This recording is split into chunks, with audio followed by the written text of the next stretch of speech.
ખરેખર તમે આ સભાના લાયક જ નથી. હકીકત છે.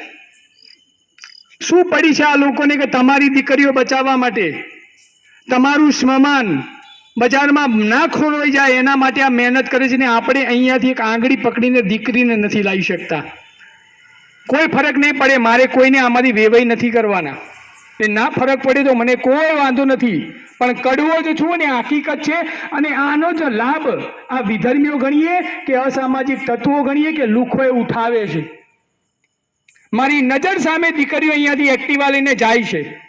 કદાચ અહીંયા બેઠેલા લોકોને આટલી વાત સમજાય છે, અહીંથી થોડી દૂર પણ આ વાત જાય છે અને એમને સમજાય છે કે મારા દીકરીઓ માટે વાત કરવા આવે છે.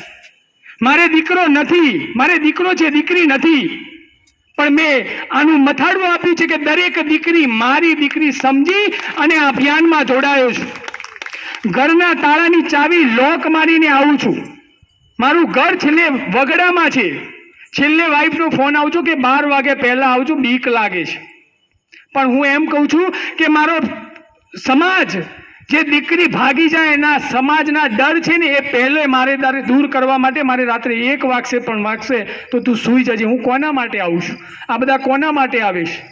શું તમારી નૈતિક જવાબદારી નથી? આ સોસાયટીના એક સમાજના આગેવાન તરીકે તમારી જવાબદારી નથી કે દરેકને કમ્પલસરી કરીએ?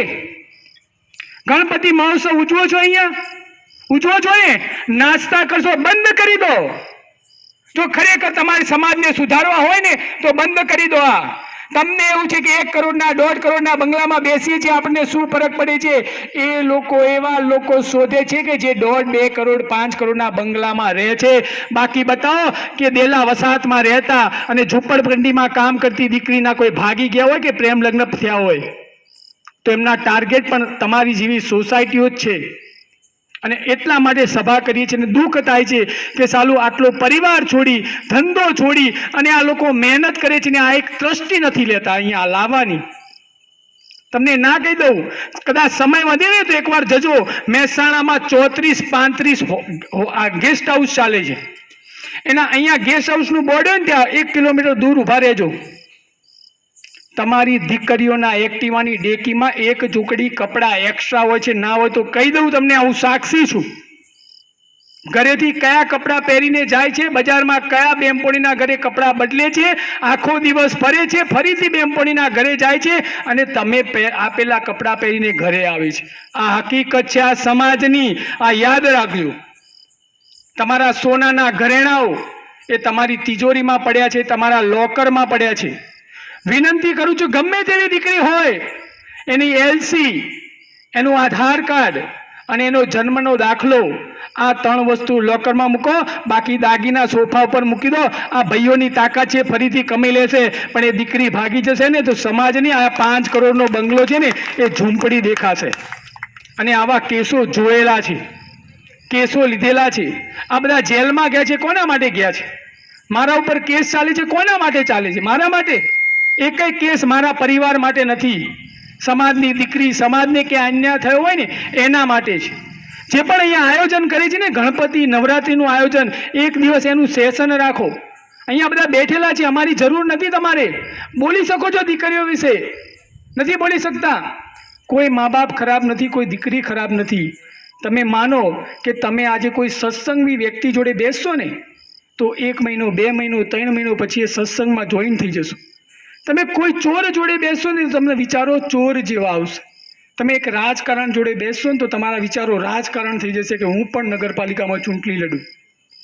અને તમારી દીકરી કોની જોડે બેસે છે? આમાંથી કેટલા મા બાપ એમ માને છે કે મારી દીકરીના મોબાઈલનો પાસવર્ડ મને ખબર છે? હાથ અધર કરો. જઈને ઘરે જઈને મોબાઈલ પહેલા તોડી નાખો, કાં તો પાસવર્ડ લો. અને આવી તાકાત ના હોય ને તો દીકરી જન્મવા માટે તમે લાયક નથી. અમારા શબ્દો કડક છે પણ કડવા છે તો સાચા છે. તમારી દીકરીનો પાસવર્ડ મોબાઈલનો કેમ ખબર ના હોય? મારે દીકરો છે 11 વર્ષનો, જોઈ લો મારા મોબાઈલમાં. એની યુટ્યુબની લિંક અને મારા યુટ્યુબની લિંક સેમ છે. એ યુટ્યુબમાં નાનો કાર્ટૂનનો વિડીયો જોયે ને તો પણ મને બતાવે કે એને શું જોયું છે. દીકરો છે તો પણ હું ચિંતા કરું છું. કારણ કે જોતો તો નથી ને કે ડ્રગ્સ શું છે, દારૂ શું છે, દારૂની પાર્ટીઓ શું છે, એ તો નથી જોતો ને. યુટ્યુબમાં સેમ છે મારી ને વાઈફમાં. તમારી દીકરીના પાસવર્ડ તમને ખબર નથી. ના પાડી દો, મોબાઈલ નહીં મળે. અહીંયા જેટલા બેઠા છે એમના 5 મોબાઈલ છે ને એના કરતાં દીકરીનો મોબાઈલ મોંઘો હશે. આટલી તો ચિંતા તમે દીકરીની કરો છો. ના કરો, ભલે દીકરીને જે માનવું હોય માને. તમે નાના હતા ને ત્યારે દવા પીતા હતા. શું કરતા હતા? ના પીવો એટલે નાક બંધ કરીને દવા પીવડાવતા હતા. એની માને ખબર હતી કે આ જો દવા નહીં પીવડાવું તો આ બીમાર પડશે, મરી જશે, એટલે એને દવા પીવડાવવી પડે. તો આપણી દીકરીને સમજ નથી. એ વખતે નાની હતી ત્યારે પીવડાવતા હતા ને. પણ અત્યારે ભલે ગમે તેવી મોટી થઈ ગઈ હોય, 80 વર્ષના ડોસી થઈ જાય ને તો પણ એના મા માટે દીકરી જ હોય. અને આપણી દીકરી અત્યારે વાયરામાં જે ખબર નથી પડતી મારી જવાબદારી શું, તો પણ તમને તો ખબર છે ને મારી જવાબદારી શું. એને દવા તમારે પીવડાવવી પડશે, સમાજને જે કહેવું હોય કે. બાકી આ જ રીતે અમે સભાઓ કરીશું અને આ જ રીતે લોકો સાથ અને સહકાર આપશે ને તો એકવાર આ લોકોનું પણ મોરલ તૂટી જશે. સાચી વાત કે ખોટી વાત? અને આ બધા ગાંડા છે. આમાંથી કેટલા લોકો માને કે મને ભગવાને બધું આપ્યું છે, બધું, જમીન, દીકરી, છોકરો સારો, સંસ્કારી, વહુ, એના છોકરા, કેટલા બધાને ક્યાંક ને ક્યાંક નથી આપ્યું ને.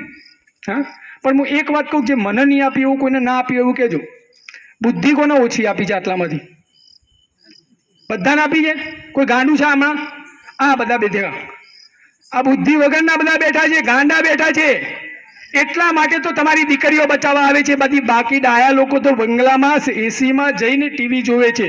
આ બધાને ભગવાને બુદ્ધિ ઓછી આપી છે અને ગાંડા છે ને એટલે સમાજ માટે દોડે છે. બાકી ડાયા લોકો દોડતા નથી. તમને પણ મેસેજ વાંચ્યા પછી ક્યાંક ચિંતા થઈને એટલે તમે આવ્યા છો, એટલે તમે ગાંડા જ છો. બાકી ડાયા લોકો આવતા નથી. તો દરેક બહેનોની વિનંતી છે, આપણે પણ એક ગ્રુપ બનાવીએ.